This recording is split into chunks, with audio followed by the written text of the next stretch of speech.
it's a fairly simple agenda. We've organized it in 3 particular parts over here. Session 1 that speaks to the scope and the conceptual framework that some of you have already commented upon. Session 2 speaks to the, well, we thought we would introduce this thought of identifying candidate areas for societal transformations or catalysts, depending on how the discussion goes. And then, of course, we will close the meeting with some practical aspects and maybe a little bit of an insight into what happens between the first workshop and the second workshop. So, Elena, over to you. Yeah, thank you. Thank you, Lina, for this introduction, and indeed introductions of all participants here. We have really a great team and so diverse. It's a truly international and interdisciplinary and transdisciplinary group that we have. Thanks again from my side for joining us today. So in the first session, we wanted to very briefly introduce to you our thinking about this initiative, Transformations Within Reach, so how we came to it, and then proceed to, and I will do that in a few slides. And then we want to present to you this conceptual framework for societal transformations, and that Pratik will do directly following after my couple of slides. So that's the core of this first background paper that we shared with you, and thanks to those who already gave this general positive feedback on it. But we also would like to hear your more concrete and in-depth comments, critical comments. And so this, this framework Pratik will present. So that will be session 1. So let me then proceed to this presentation just now. Yeah, so Transformations Within Reach is the initiative that the IIASA started a couple of months ago. But first, let me say also a few words about the IIASA. Many of you know, of course, but just to bring everybody to the same page. So we are located in Austria, in a small town, Luxembourg, near Vienna. That's our headquarters. IIASA is an international and independent research institute that was founded 50 years ago, exactly 50 years. In 1972, it was the initial goal to build scientific bridges between East and West. And then later on, we embraced a more global agenda and decided that the IIASA should focus on addressing global challenges and building bridges across all possible divides that exist in the world. It's a membership-based institution. Currently, we have 23 national and regional member organizations representing their respective countries and regions from all over the world. And currently, IIASA has about 400 researchers from more than 50 countries. So we are really truly international and again, interdisciplinary here at IIASA as well. The motto of our new decadal strategy that just started last year is reducing footprints, enhancing resilience. So you can get the idea of our work then from this motto even. So here is the core team, but we already introduced ourselves, so we can skip that. And also, I want to mention that this initiative, Transformations Within Reach, has been strongly endorsed and supported by our high-level advisory board. The advisory board is chaired by Mary Robinson, former president of Ireland, and has a lot of very distinguished thought leaders and leaders of in their respective institutions. You could see them here on the slide, and we are very, very honored and privileged to have Ban Ki-moon as a patron of this initiative. So this gives us a lot of encouragement to move forward. So let me say a few words about the context, how we see our Transformations Within Reach initiative in a broader context, in a global context. And Lina already mentioned, and some others, about phase 1 that we undertook in 2020. So at that time, we wanted to look at impact of COVID that just started at that time on sustainability, on the prospects for sustainability transformations, what can we learn from COVID and how can we move forward. So we focused on 4 topics: science, governance, food and energy systems, and engaged with more than 200 international experts in those fields. So to produce reports and recommendations. And one important observation and finding was that indeed COVID-19 demonstrated that dramatic social behavioral change is actually possible and can even be desirable under some circumstances. So one can see, despite the COVID itself was a very, of course, very negative and very sad story, but at the same time, it provided this encouraging message to all of us. So what we observe now, the world is still not on track to achieve SDGs. Instead of that, we are transgressing planetary boundaries, and moreover, multiple new shocks are hitting us all the time. Pandemic is still ongoing.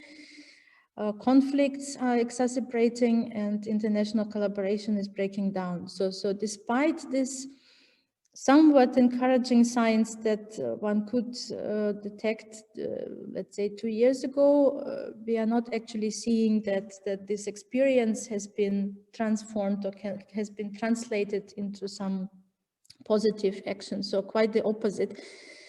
Humanitarian crises are worsening, poverty continues to rise, and food insecurity develops, and you all know all that. So that's the general context, and that's why we decided to focus the second phase of this initiative on societal transformations that are really needed. As again, some of you already indicated, really deep transformations are needed to catalyze transition to sustainability. So why is it so difficult? Why despite a lot of research, a lot of talks, why do we see so little progress? So at the very conceptual level, one can say that one core difficulty or core challenge here is this feedback loop that we call a vicious spiral here on the slide on the left. So what happens is that there is unfortunately reinforcing feedback loops between social disruptions, including inequalities, fragmentation, conflicts, and ecological tipping points. So the more social disruptions we have, the more likely and the faster we are approaching this negative ecological tipping points, and the other way around. So deteriorating ecological situation further exacerbates social situation and exacerbates all these challenges here.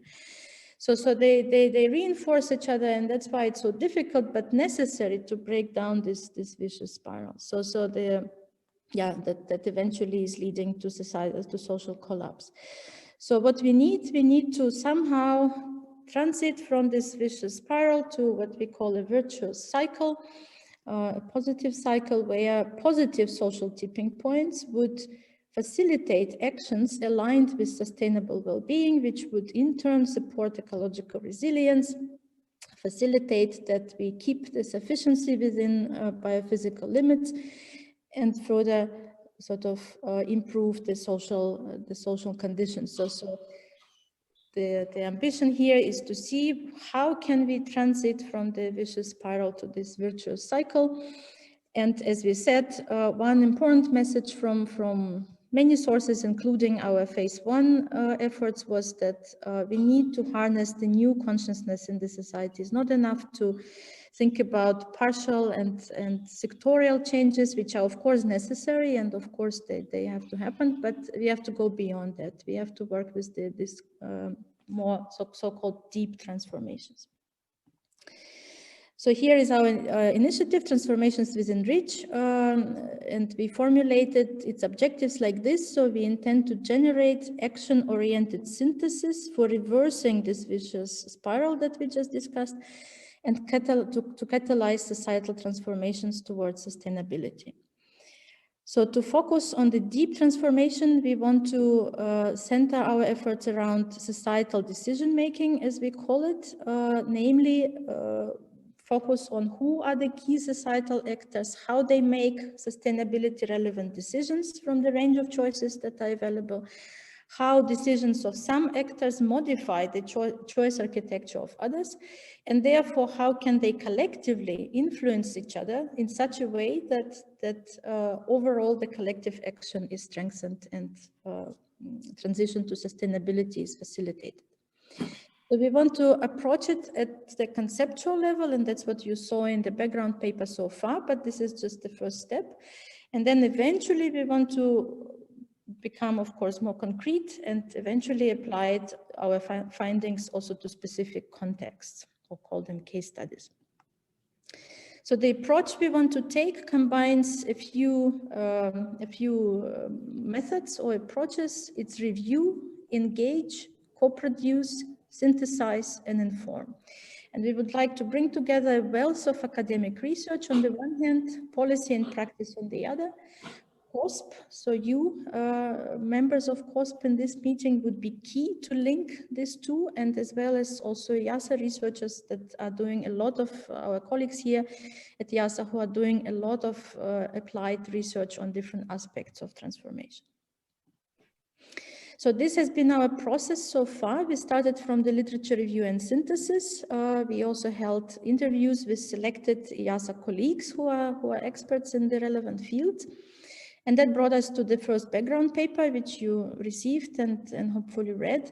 And here we are now in the first CoSP workshop, where we hope to review and get your feedback, hopefully constructively critical feedback on the conceptual framework, as well as to have initial brainstorming about specific catalysts for transformations to sustainability. Based on this, we plan to translate further this background paper in an intermediate report, so the first report, and then transit further. So I will show it on the next slide, but just to give you an idea. So the current background paper was based on quite extensive literature review, and some of the highlights. It's not the complete list, but some of the highlight sources are depicted here on the slide. And also we would welcome very much input after this workshop. We can discuss it in the last session, but just to keep it up, written comments are very welcome. We can also hold individual sessions with you, discussions as your time and interest allows. So I was talking about step one for now. So as I say, so our aim is then to go more concrete catalysts for societal transformations, and further to even more concrete specific transformations, specific recommendations, and also provide illustration of their systemic and symbiotic impact. So, and we will have further workshops, second workshop and third workshop on each of these. We may also decide to have maybe a fourth workshop if we need so. And then eventually come up with the final TWR report, and then of course have a wide dissemination of our findings through various channels. So all this is supposed to inform our next steps, which would be these case studies, as I mentioned already, and possibly a tool, a web-based tool that could also help decision makers to take decisions, to take more informed decisions regarding transformations. This is my last slide, and with that, I want to ask now Pratik to continue and to introduce the conceptual framework from the background paper. Thank you, Elena. I have started my sharing now. Hope you can see it. I will introduce the framework. So first of all, why do we need such a framework? We have seen multiple academic papers, reports, including some influential ones and initiatives that have highlighted necessity for societal transformations to navigate sustainability crisis. But we feel that synthesis is needed for better sense-making of a current situation and to support formulation of recommendations so that we can harness synergies between different actions.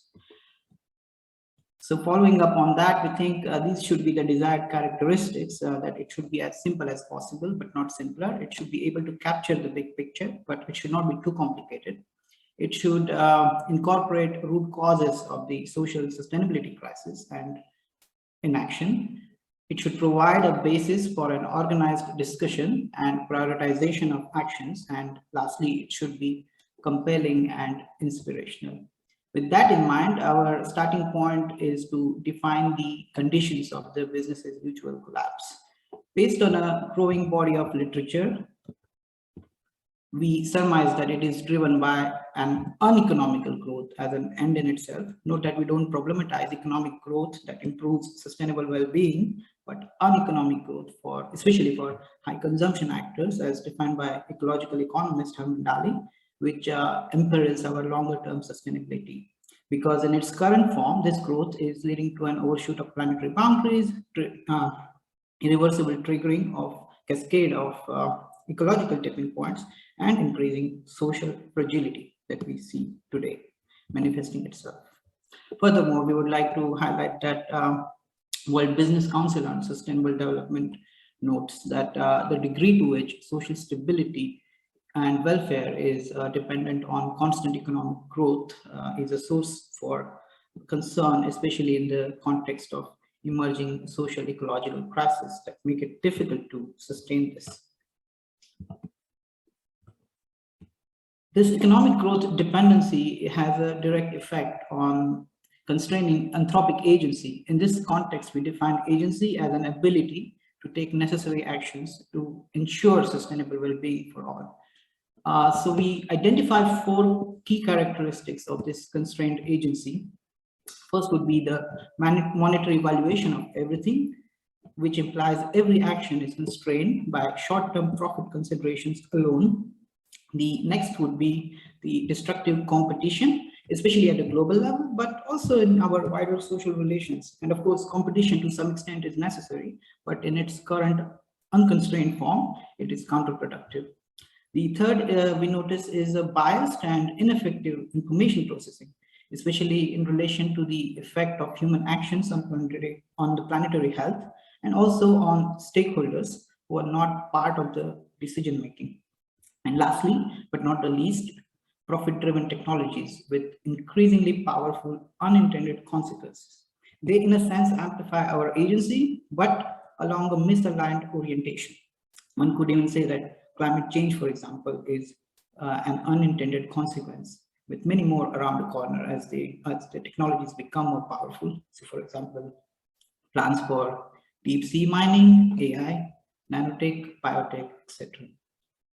Now, in order to break this vicious cycle, we feel we need an explicit alternative teleology for political economy defined by fulfillment of universal basic needs within biophysical limits to ensure sustainable well-being for all.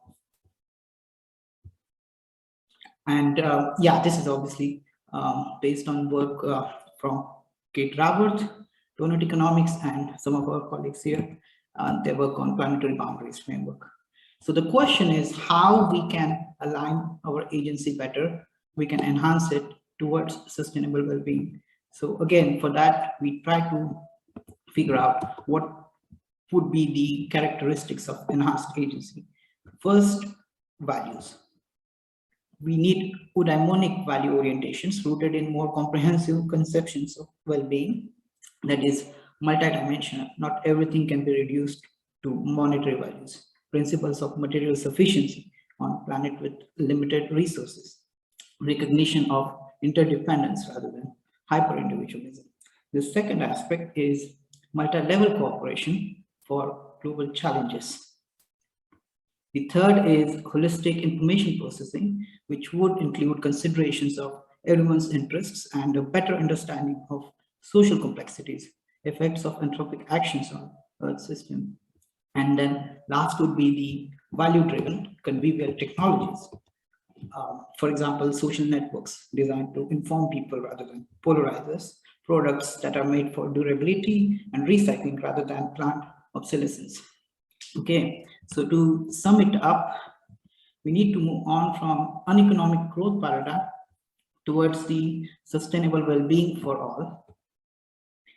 And the question is, how can we enhance agency, the aspects of or the characteristics of agency that we identified here. And for that, we want to focus more on the structural enablers.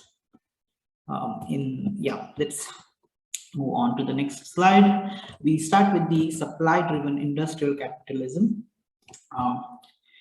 Like the current production models, They keep us addicted to consumerism and tend to reduce everything to monetary valuation. Profits in their current form are a measure of value extraction from nature and societies rather than value addition. So that is a problem. And this need for ever-growing extraction is reflected in our security framework. As countries and individuals compete over limited resources, and this is again reinforced by the military-industrial complex, which in turn exacerbates the historical geopolitical disputes. We find that it is somewhat understudied aspect of social sustainability research, but it is not realistic to expect sustainability transformations while the world becomes more militaristic with increasingly more powerful and destructive technological capabilities. Another key enabler of the business as usual is concentration of power with vested interests, such as fossil fuel lobbies and a strong centralization at the national levels, which also leads to destructive competition. This is in turn reflected in insufficient processing of information.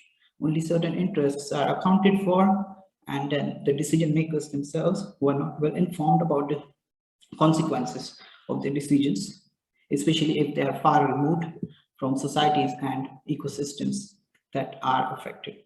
Now, this finally leads to a role of science. Reductionist scientific method is very effective in laboratory settings. If we can isolate cause and effects, but if they are applied uncritically to complex social realms, they can be very problematic. I mean, to be frank, economics is one prime example of this, and we argue that scientific tradition of value neutrality is implicitly appropriated by profit motive. Now, this is not to say that science is bad or any of these structures are inherently destructive, but we surmise that in their current form, in the combination, they're leading us towards societal collapse and ecological tipping points. So the question is, what would the alternatives look like? Now, starting again with the production model, we feel that, we think that they need to serve societal needs rather than dictating societal trajectories. Values should drive businesses, not the other way around. World Business Council on Sustainable Development has laid a set of principles in this regard that we will introduce in the next session. Then, of course, the security frameworks. Security is an essential human need. It is a prerequisite for healthy social relations and human development.